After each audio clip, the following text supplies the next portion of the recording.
Hey, how's it going, gamers? Today I have something very exciting for you. You guys in the community have been absolutely instrumental in helping to improve ZERO Sievert and help development over the years, and now there's going to be a chance to help out even more by applying to a brand new beta testing program.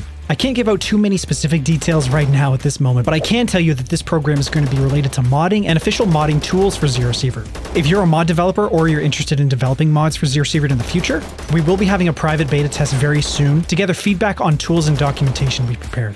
Make sure to get on the official ZERO Sievert Discord and DM Lydia if you want to apply, and she'll send you back the details of the beta test. Keep in mind though that spaces are very limited and applying doesn't necessarily guarantee you a space.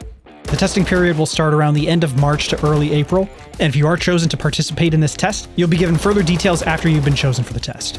Now, also for this video, I thought I'd give you guys a little bit of insight on how I like to play this game. I want to show you guys my ideal loadouts for early game, mid game, and late game in ZERO Sievert.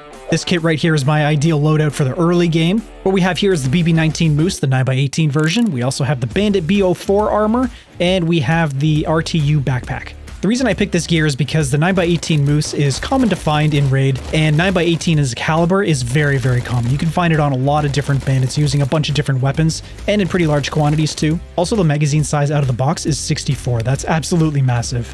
And the Bandit B04 armor, this is class 3. This is actually a pretty decent armor. Fighting these guys in Raid is actually pretty difficult. They're very aggressive, and the armor can tank some rounds actually. If you decide to wear this armor, it's got 28 melee protection, 15 radiation, 10 anomaly, and 26 fragility. If you want a guaranteed place to find it, go to the lumber mill and fight all the bandits there. There's usually 1 or 2 guys with this armor guarding the eastern entrance of the lumber mill. And then finally the backpack, the RTU backpack. It's not much better than the school bag. It only carries 1 more kilogram, but it has a nice juicy movement speed buff and ergonomics buff.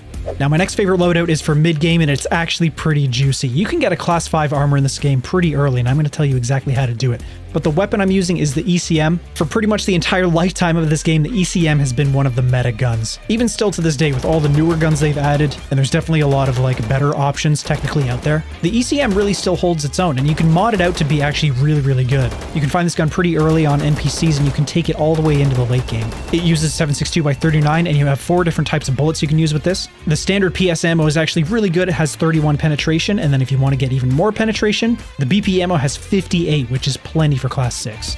Now the Green Army class 5, this is a pretty high tier armor, and you can get it very early, basically on your first raid into makeshift camp in the game. What you need to do is find Igor on the forest and do his first quest, which only requires you to give him some raw meats and some medical items. It's pretty easy to complete. And then once you complete that, you can accept another quest for him called Revenge for Igor.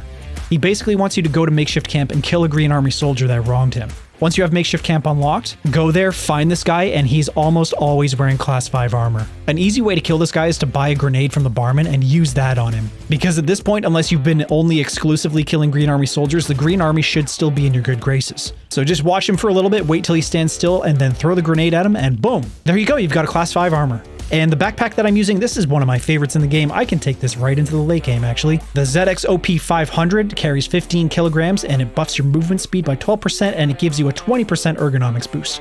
And finally, we come to my late game loadout. This setup is absolutely sick. The gun that I like to use in the late game is the EC308. This is basically a fully automatic 7.62x51 AK. This thing absolutely rips. It does 26 damage, 86 accuracy, 100 recoil, and 63 ergonomics, shooting at 720 rounds a minute.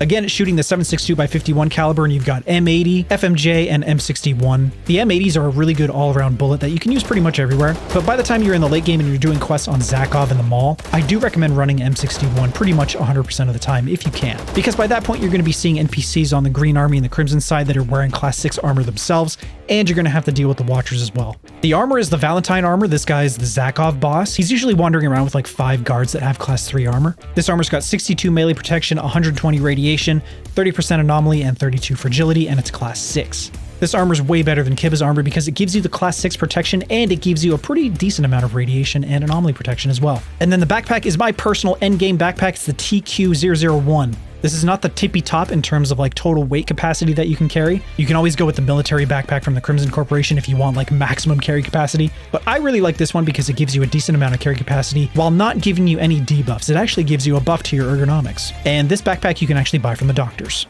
Okay guys, that's going to be it for this video. Thank you so much for watching. My name's Oscar Mikey. I'm a content creator, YouTuber, and streamer. I play a lot of ZERO Sievert. Make sure to check out my channel if you're interested in that. Once again, make sure to check out the official ZERO Sievert Discord, and DM Lydia if you're interested in taking part in the beta testing program for official mod tools for ZERO Sievert.